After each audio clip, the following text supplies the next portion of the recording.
Sounds good. All right. Hey. Daily Stoic time. March 16th. March 16th. Ready? Yes. That sacred part of you. Mm-hmm. Marcus Aurelius has something to say today. Hold sacred your capacity for understanding, for in it is all that our ruling principle won't allow anything to enter that is either inconsistent with nature or with the constitution of a logical creature. Mm-hmm. It's what demands due diligence, care for others, and obedience to God. Mm-hmm. Okay. Yeah, okay, that's cool. I'm seeing like a recipe for like a good way to approach life or something. Like do these things and life will have good response to you or something. Yeah, okay.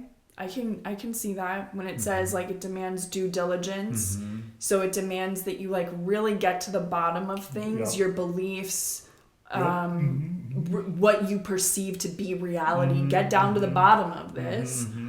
Yeah, get down to the bottom of it means don't just do a superficial surface looking into problems and then leave it alone.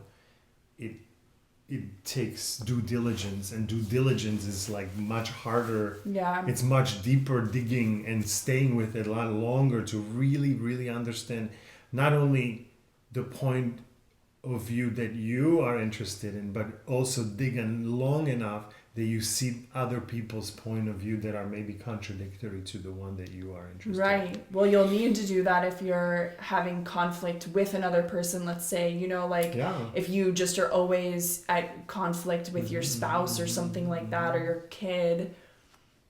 Yeah, it's not going to resolve itself until you actually figure out what's going on. Mm-hmm. So I can delude myself into thinking that we're fighting because he's always like this or something like that, but that's not really true. That's the layer you're talking about is like still a little bit too superficial. And then the care for others is part of the recipe. So get to the bottom of things, care about each other, and obedience to God. Yeah.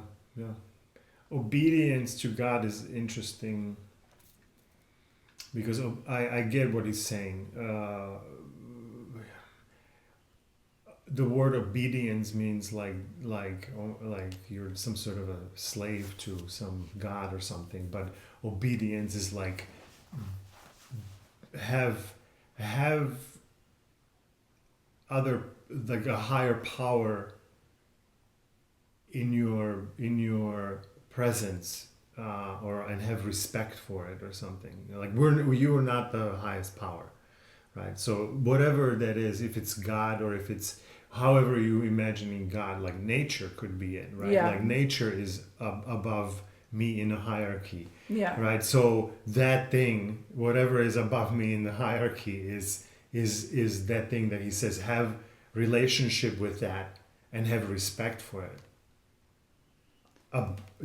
Yeah, obedience to God. Yeah, to it, like act in alignment with reality, because reality is God. Like there is something, whatever you want to call it, that exists, that has a will that is bigger than yours, which is why you're constantly waking up in the morning and things aren't going your way.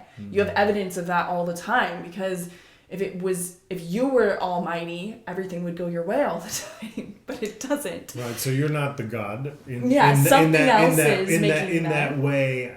You might be a god, but you're also a human. Yeah. And then so it's not going to go exactly how you human going to imagine that it should go down. Therefore, there is something else out there, higher.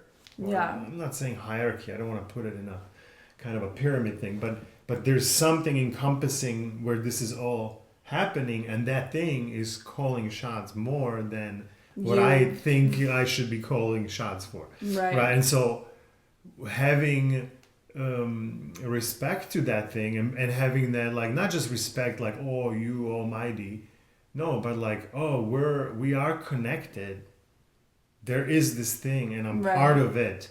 Therefore, I'm part of something bigger. Therefore, I don't know what that is, but whatever that thing is, I feel I'm part of it, and it's like, okay, I'm not at the top of the food chain, you know, as much as humans might want to think that.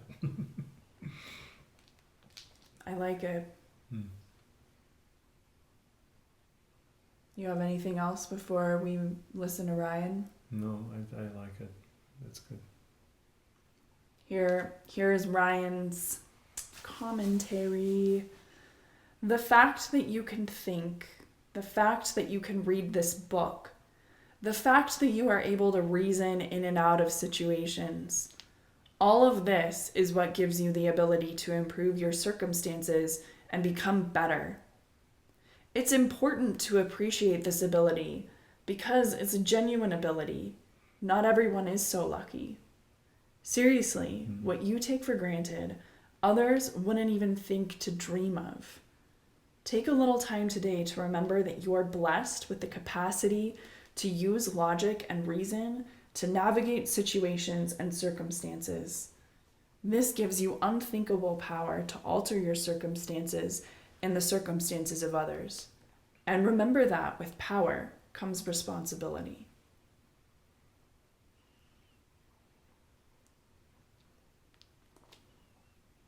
Okay.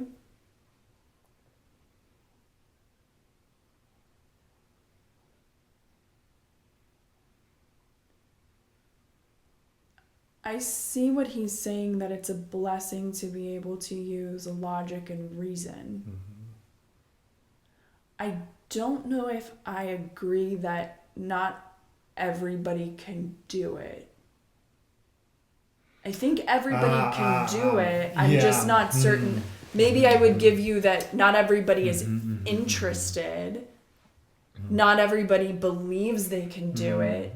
But like, everybody has the hardware and the software for this investigation. Yeah, that's okay. Yeah. I hear what you're saying, that you heard him saying that, like, you feel lucky that you are able to do it, and it's not everybody's this lucky. I'm also seeing it from an angle of, like, he's talking to everyone who is a human right now. I also see it that way. And he's like, hey, I'm talking to all of you, 8 billion of you. You are so lucky that you are able to have a chance to live with logic and reasoning right now, because there were so many people before you, and they no longer have this experience of being a human. They might have a different experience, but the experience of being a human and live through reason is only us right now. And if we were, you know, how we were talking about yesterday about the present moment, it's like that's connecting into that, like the present moment is that luck that we get to experience, right? And in that present moment, we get to use logic and reason to understand of what we're experiencing. And that's how we are lucky, as all of us, every single one of us. But I know what you mean. Like, he wrote it in a way that you can look at it both ways, because you can look at it as like only certain people who are learning, or certain people who are educating themselves about something like this are the lucky that they can reason with logic, or, you know, or something. I mean, like, you took something interesting out of it, because I'm not reading in here that he's talking about like people who are alive versus people who aren't alive. Yeah, I just saw it that way. I'm not. He didn't say it that way, but I'm just saying, like, you all the people who are able to read this, consider yourself lucky as being a human or something. But then he starts the whole thing with the fact that you can think. So And that's different than the fact that you can read this book, because there's a bigger group of people who can think and a much smaller group of people who are going to read this book. So what group of people is he referencing? Because then he goes on to like the next thing where he's like, seriously, what you take for granted, others wouldn't even think to dream of. So is he saying that like people wouldn't think to become interested in this sort of thing, or to actually like put effort and discipline into this type of thing? Or is he saying that there are some people who just aren't even capable? Like, I think that he actually meant it the way you were understanding it, because now when you read this, now I say, oh, he is comparing people like, hey, some of these people, whoever they are, they don't get to experience this knowledge. Right. Therefore, consider you're lucky that you have interest in this, because then you will get to experience it. And so he might be comparing it to people who are not interested in this, and they're maybe okay with how they are, and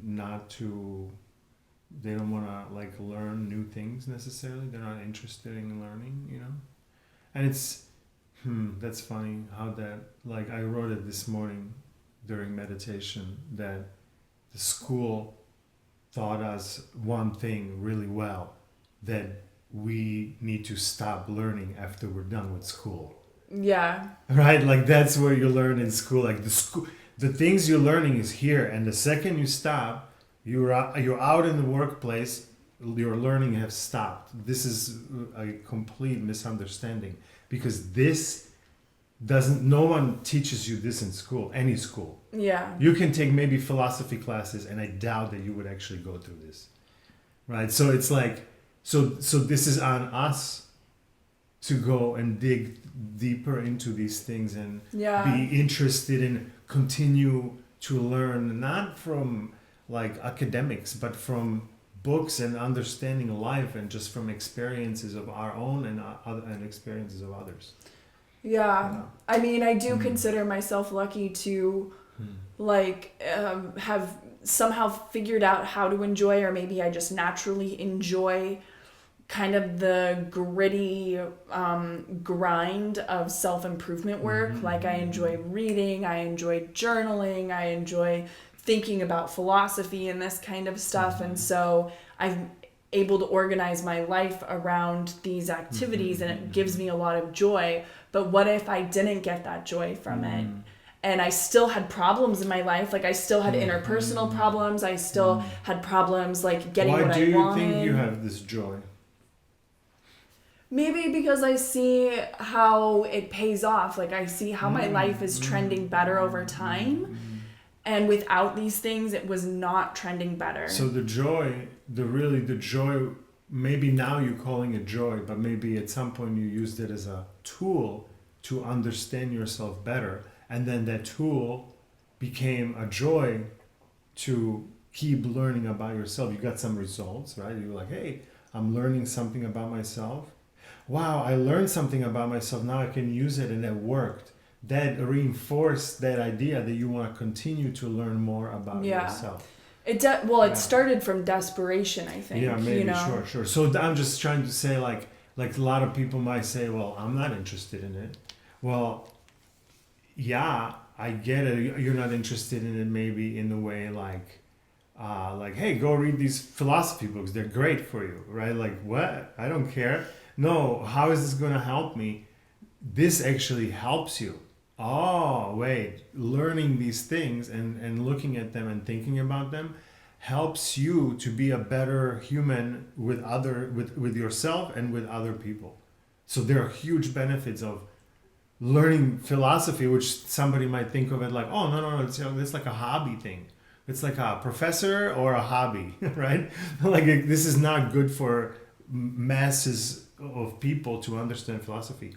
Absolutely it is. This helps you understand yourself. Yeah, I think. And when you understand yourself, you have so many less conflicts with other people. God. Right? So if you have a life of like constant like bickering and issues and like that. This is one way of getting into understanding why the bickering is happening. It's not all of the people around you. You are the thing that is the constant. You're the common denominator. You're the common denominator of those bickerings. Yeah. Therefore, the changes need to happen in here somehow or something. Yeah. I mean, I get it because I don't want to preach it or something like that, but like that's how I'm. Yeah. Like unless I'm doing this, I'm not changing, and I know. Yeah. I'm just I'm changing a little bit by, just like because I'm tripping over things, right? But this is like no, I'm actually changing ahead of tripping over things. Right. It's like helping you be more proactive. Yeah, proactive. Yeah. Yeah, 100%. Yeah. Well, one of the issues with this type of stuff is how user unfriendly it is. And by that I mean, philosophy, as helpful as it is also kind of a slog. And it has... Even with explanations, even probably just listening to this, what we're talking about, some people might be like, whatever. Well, and that's what I was going through before we started filming this, was sometimes the quotes from the original Stoics where I wasn't really fully getting it, because they were using words in different ways than I use them. And then sometimes Ryan's commentary, I also would just kind of superficially be like, okay, I kind of get it, but I didn't really let it penetrate deeper and develop a deeper meaning that then I saw play out in my day.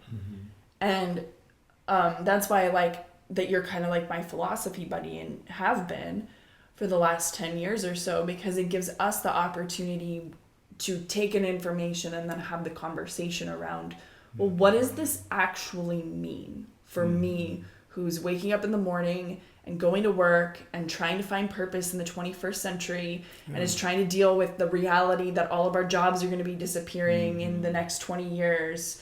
And whatever fear, like all of the different stuff that like these guys were just living in a completely different world, or Ryan is just writing to like a much more like general or like more hypothetical audience.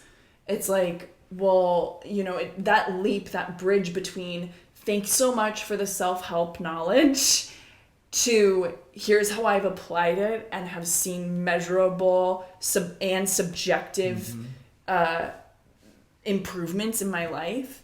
That bridge, I think, is the hardest part here.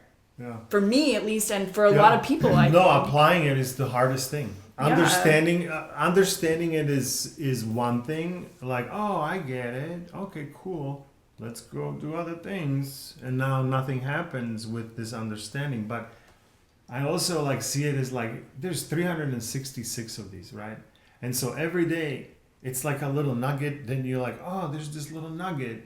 Oh, okay, well, that's cool. I'll just put it in my pocket and whatever, right? Like they don't necessarily all have to be remembered and applied, but something through all those 366 will be like, wow. Yeah. This one is not going into that pocket. I want to put this one on my neck or something, right? Like this is the one I want to live by, really, right? And now, okay, that's the one. Okay, cool. Maybe some other time you're going to go through them again or through different type of things. And now all of a sudden, like that thing that you put in your pocket, you're like, yeah, I've seen that. Wow, I never saw it. Like this could be used for something else. And you're almost rediscovering those same things over and over and over. There's not that many of them, right? Even 366 seems like a big number of quotes that really will teach you something really important about life. That seems like a lot, right? Like I want to have like, can I have like 30 that are like really hardcore that I live by them, right? And so like I think that this is the search for those 10% from this, let's say, right? That will really resonate. And then I think that that's what it is. It's like sifting through things that are valuable, and something will be even on a next level of valuable because it's somehow personal to what you're going through, you know. Well, maybe when this is done, what we can look at is how the book was structured, because each month has a theme, and then it's every 4 months is looped into like an overarching part. Mm-hmm. And so we can maybe look at some of these themes and sort of like what we've learned from it, Mm-hmm. and see if we can comment on the structure of how Yeah. this is laid out, to see if we can, because I agree with you. I like taking, a lot of different things and wrapping them up to a higher level where I only need to remember 3 things, but those 3 things there's a web around those 3 things that is easy to recall. Yeah. And so if we can create that web at the end of this, maybe we'll be able to kind of package the Stoic principles into something can be like big buckets usefulness. of Or buckets of something. usefulness. Buckets of usefulness. Okay.